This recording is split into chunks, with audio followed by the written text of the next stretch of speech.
Hi, this is my Unit 2 post. The questions this week were, why do you think there's such a disconnect between the academic development side of campus for inventing radio technology and using their college teams as a laboratory for trying out their ideas?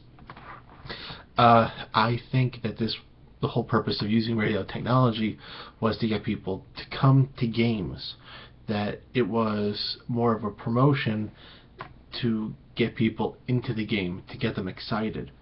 I think that besides the academic side not really having any knowledge of sports, it's also part of the fear of using new technology.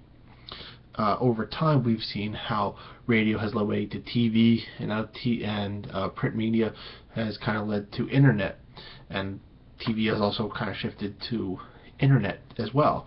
And this is how business gets done.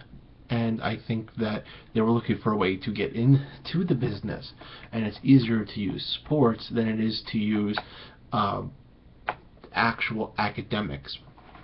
The focus of the school was really to get people into sports, and the secondary concern was the academics.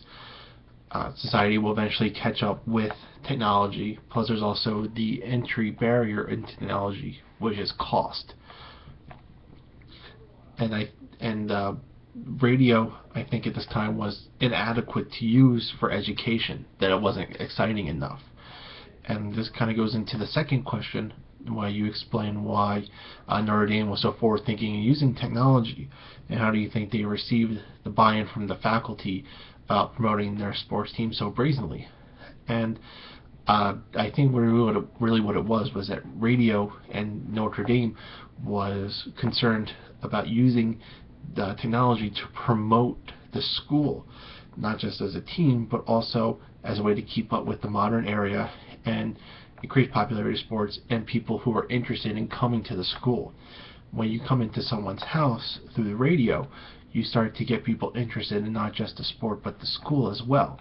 So in turn, not only will this increase attendance to sports games, but also increase the chance that people who are growing up with radio will start to associate Notre Dame with winning and also having very superior education.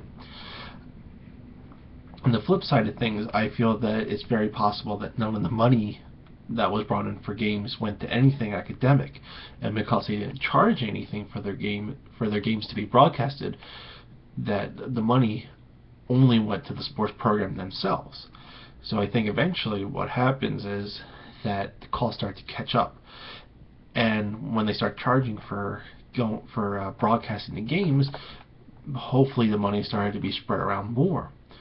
That something that started as getting people interested in coming to games, getting the Notre Dame name out there, eventually turns into something where they might not get an investment up front, but because it was broadcasted nationally and locally, and later on very much locally once they started doing regional contracts instead of having national, that a lot more people were exposed to the games, and in turn became more exposed to the school. So I think the faculty eventually got on board when they were starting to possibly see some returns, not just in the way of money, but also with the way of attendance. For something that started out as something to get people interested in sports would eventually turn into something much, much more.